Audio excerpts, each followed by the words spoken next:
Hello everyone. Today is our second session on our topic comprehension. In this topic, today we are going to learn or we are going to study about alphabets and its number. कॉम्प्रिहेन्शनच्या दुसऱ्या session मध्ये आपण आज letters जे alphabets आणि त्याचे number याचा अभ्यास करणार आहोत. तर ए पासून वाय पर्यंत सर्व अल्फाबेट्स ही पाच पाचच्या सेटमध्ये या ठिकाणी घेतलेली आहे व प्रत्येक सेटला या ठिकाणी regular order and reverse order या प्रकारे नंबर्स दिलेले आहेत. आपल्याला ही नंबर लक्षात ठेवणं गरजेचे आहे जेणेकरून आपली एक्झाम मध्ये उदाहरण जलद गतीने सोडवण्यास मदत होईल व आपला परीक्षेत वेळ वाया जाणार नाही. तर आपण पाहूया या ठिकाणी ही आहे लेफ्ट साइड आहे, ठीक आहे, आणि ही राईट साइड म्हणजे उजवी बाजू आहे. जर आपण डाव्या बाजूने पाहिलं, लेफ्ट साइडने पाहिलं, तर ही आहे रेग्युलर ऑर्डर. ओके. आणि उजव्या बाजूने जर आपण पाहिलं तर ही आहे रिव्हर्स ऑर्डर. म्हणजे दोन्ही बाजूने जर आपण नंबर दिलेले आहेत आणि ह्या नंबरांचा क्रम जर आपण लक्षात ठेवलं तर आपल्या लक्षात येईल की यम, लेटर यम हे जे आहे हे मिडल नंबर आहे, म्हणजे मिडल मध्यभागी आहे आणि त्याचा जो नंबर आहे तो आहे 13. याच प्रकारे आपल्याला बाकीच्या लेटर्सचेही, बाकीच्या अल्फाबेटचेही नंबर आपल्याला लक्षात ठेवायचे आहे जेणेकरून आपल्याला आपले जे परीक्षेतील येणारे प्रश्न आहे ते आपल्याला जलद गतीने सोडवता येतील. Here is first question. From the given alphabetical series, if PEN pen is equal to 35, ball pen is valued 62, then find the value of paper PAPER. This question is asked in 2018 scholarship exam. 2018च्या परीक्षेमध्ये हा प्रश्न विचारला आहे. त्यामध्ये पेनची जी value आहे ती आहे 35. PEN is equal to 35. Ball pen याची जी व्हॅल्यू आहे ती आहे 62. आता ही व्हॅल्यू या ठिकाणी कशी आली आपण ते पहिले फाइंड आउट करूया. मग रेग्युलर ऑर्डर मध्ये आपण जर पाहिलं तर या ठिकाणी पी चा जो नंबर आहे तो नंबर आहे 16, ई चा नंबर आहे 5 अँड एन चा नंबर जो आहे 14. जर या तिन्हीची आपण जर ऍडिशन केली तर ती ऍडिशन येते 35. म्हणजे या ठिकाणी आपल्याला रेग्युलर ऑर्डर घ्यायची आहे आणि त्या अल्फाबेटचा नंबर त्या जागी लिहून त्यांची जर आपण ऍडिशन केली तर आपल्याला जे आपला प्रश्न आहे पेपर त्याची व्हॅल्यू या ठिकाणी नक्की मिळेल. आता आपण आपली पेन PEN याची व्हॅल्यू आपण फाइंड केली. आता आपण बॉल पेन या शब्दाचा व्हॅल्यू फाइंड करूया. या ठिकाणी बी ची व्हॅल्यू आहे 2, बरोबर. बी ची प्लेस व्हॅल्यू किती आहे 2. 1 ची आहे, ए ची आहे 1, एल ची प्लेस व्हॅल्यू आहे 12, दोन्ही 12 आहे. पी ची प्लेस व्हॅल्यू आहे 16, ई ची आहे 5 आणि एन ची आहे 14. हे सर्व आपण जर ऍडिशन केले तर ही येते 62. मग आपला क्वेश्चन जो आहे तो आहे PAPER याची व्हॅल्यू आपल्याला फाइंड आउट करायची आहे. मग आपल्या सर्वांना माहितच आहे पी ची व्हॅल्यू जी आहे ती आहे 16, ए ची व्हॅल्यू आहे 1, परत पी आलाय त्याची व्हॅल्यू आहे 16, ई ची व्हॅल्यू आहे 5 आणि आर ची व्हॅल्यू आहे 18. तर या सर्वांची जर आपण ऍडिशन केली तर याचा आन्सर येणार आहे 56. Option 1 is correct and final answer.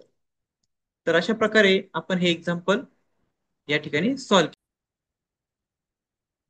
Here is another question. Same kind of question is there. From the given alphabetical series, if DO is equal to 33, COME is equal to 68, then find the value of RUN. तर आपण same त्या पद्धतीने या ठिकाणी example solve करून पाहूया. Regular order घेऊया. From left A is equal to 1, B is equal to 2, like this. Okay, आपण चेक करूया. तर डी ओ आपण राईट केलाय. मग या ठिकाणी डी ची व्हॅल्यू किती आहे रेग्युलर ऑर्डर मध्ये? 4 आहे. आणि ओ ची व्हॅल्यू किती आहे या ठिकाणी? 15 आहे. 15 प्लस 4 इज इक्वल टू 19. परंतु डी ओ ची व्हॅल्यू या ठिकाणी दिली आहे 33. आपलं जे आन्सर आहे ते यापेक्षा वेगळं आलेलं आहे. म्हणजे या ठिकाणी आपलं असं लक्षात येत आहे की आपल्याला ही जी सिक्वेन्स आहे एबीसीडी ची, ती आपल्याला रेग्युलर ऑर्डर मध्ये घेऊन चालणार नाही. म्हणजे 1, 2, 3, 4, 5 या प्रकारे न घेता आपल्याला ती रिव्हर्स ऑर्डर म्हणजे y is equal to 1, x is equal to 2, w is equal to 3, v is equal to 4 and u is equal to 5 या पद्धतीने जर आपण घेतलं तर आपल्या लक्षात येईल आपलं हे जे एक्झाम्पल आहे ते बरोबर येतं की नाही आपण ते पाहूया. मग डीओ आपण एकदा पुन्हा व्हेरीफाय करूया. मग या ठिकाणी जर आपण रिव्हर्स ऑर्डर जर पाहिलं तर डी ची व्हॅल्यू येते 22 अँड ओ ची व्हॅल्यू येते 11. आणि या दोघांची आपण जर सम घेतली, ऍडिशन घेतली, तर क्वेश्चन मध्ये दिल्या प्रकारे आपलं उत्तर बरोबर येत आहे. मग रिव्हर्स ऑर्डर मध्ये जर आपण RUN हे जर फाइंड केलं तर रिव्हर्स ऑर्डर मध्ये आर ची जी व्हॅल्यू आहे ती आहे 8, यू ची व्हॅल्यू आहे 5, एन ची व्हॅल्यू आहे 12. या तिघींची जर आपण जर ऍडिशन केली तर आपलं फायनल आन्सर येत आहे 25. That is option D is correct final answer. Okay.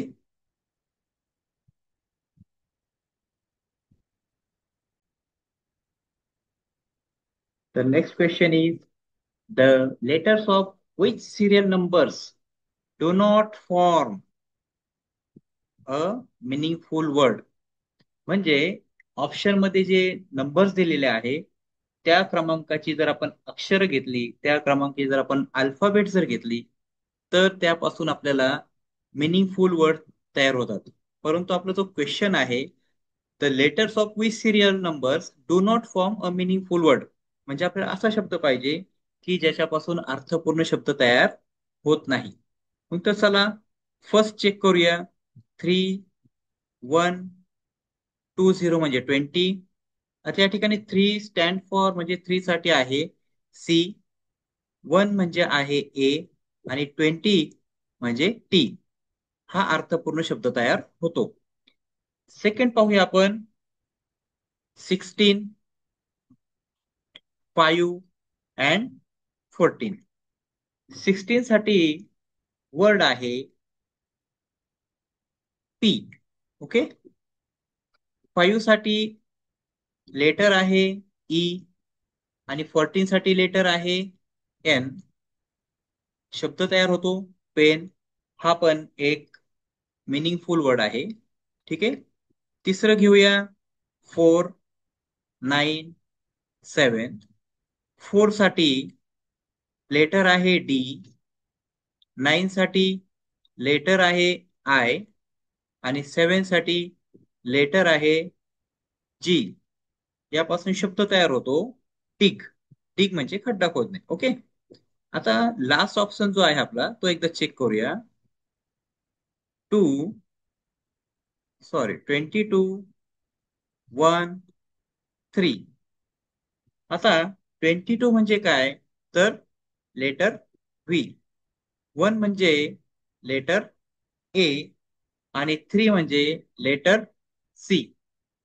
VAC आणि हा मिनिंगफुल वर्ड नाही, जे की आपलं करेक्ट ऑप्शन आहे. आले सर्वांच्या लक्षात? जो प्रश्न विचारला होता, the letters of which serial numbers do not form a meaning word, and the correct option is option 4. The next question, if the letters in the alphabet are indicated by the consecutive odd numbers, that is 1, 3, 5, 7, which word is formed from the letters having the serial numbers 27, 29 and 39?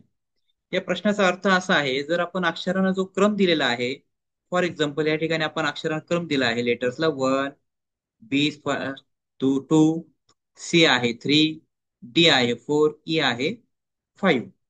आता यामध्ये जो अक्षरांचा क्रम आहे, तो जर अक्षरांचा क्रम बदलून आपल्याला ए म्हणजे त्याऐवजी आपल्याला ऑड नंबर लिहायचे आहे. म्हणजे A is 1, B is 3, C is 5, D is 7 and E is 9. म्हणजे 1 to 9. ओके. मग सेकंड जे असेल ते असेल आपले 11 पासून 19 पर्यंत. ओके. थर्ड जो ग्रुप आहे तो असेल आपला 21 पासून 29 पर्यंत. सर्व ऑड नंबरचा ग्रुप आहे. फोर्थ वन आहे 31 पासून 39 पर्यंत. अँड लास्ट जो आहे 41 टू 49. म्हणजे यामध्ये काय येईल, 11, 13, 15, 17, 19 या प्रकारे. मग आपल्याला जे अल्फाबेट्स पाहिजे ज्या नंबरचे, ते आहे 27 नंबर, 29 नंबर अँड 39 नंबर. मग 27 साठी काय येतं या ठिकाणी, 27 साठी येतो एन. ओके. 29 साठी काय येतंय, तर ओ हे लेटर येतंय. आणि 39 साठी जे लेटर येईल ते असेल टी. मग आपला आन्सर जे आहे NOT, not. Option 3 is correct and final answer is there.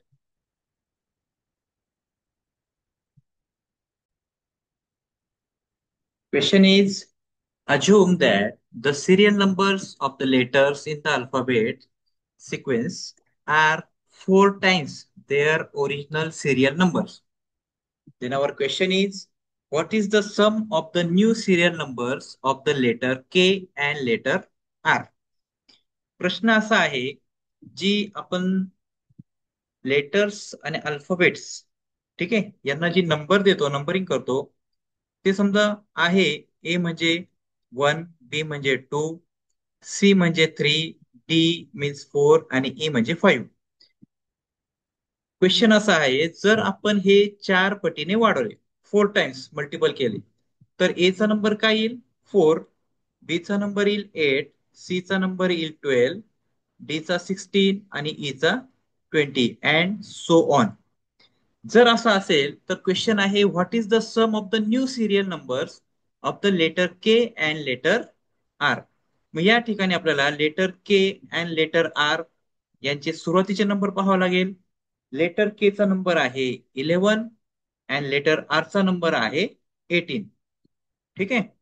तर आता या ठिकाणी जशी कंडिशन त्यांनी सांगितली, हे आपल्याला 4 टाइम्स लिहायचे आहे. म्हणजे याची 4 टाइम लिहिले तर 11 4 जार 44 आणि 18 4 जार 72. यांची सम विचारली या ठिकाणी. मग जी सम येईल ती येईल 116. Option C is correct option. Okay. Here is the question.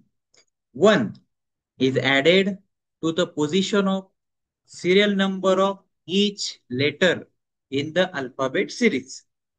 म्हणजे प्रत्येक अल्फाबेट मध्ये आपण जर एक हा नंबर वाढवला, प्रत्येक अल्फाबेट मध्ये आपण जर 1 हा नंबर ऍड केला, तर पहा, find the sum of the serial numbers of the word which is opposite to the word east. And final question is choose the correct option. Okay.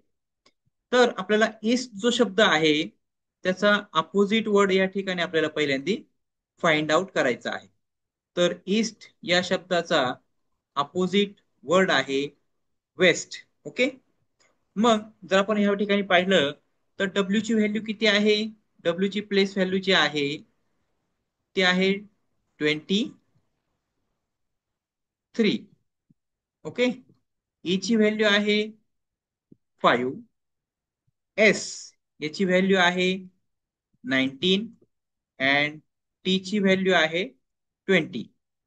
आता ऍज पर कंडिशन आपल्याला जे सांगितलं होतं, one is added, one is added to the position of serial number of each letter. ठीक आहे. म्हणजे प्रत्येकामध्ये आपल्याला एक एक वाढवायचं आहे. मग या 23 चे काय होईल? 24. या 5 चे काय होईल? 6. 19 चे काय होतील? 20. अँड 20 चे काय होईल? 21. आणि या सर्वांची जर आपण ऍडिशन केली, सम केली, तर आपला आन्सर जे येणार आहे ते येईल 71. Okay. Option A is correct and final answer. 2022च्या स्कॉलरशिप एक्झाम मध्ये हा क्वेश्चन विचारला गेला होता. यावर आपल्या लक्षात आलं असेल की प्रश्न जरी मोठा असेल तर त्याला घाबरायचं काही कारण नाही. फक्त त्याला पॉझिटिव्हली विचार करून जर आपण सॉल्व्ह केला तर तो नक्की प्रश्न लवकर लवकर आपला सुटून जाईल.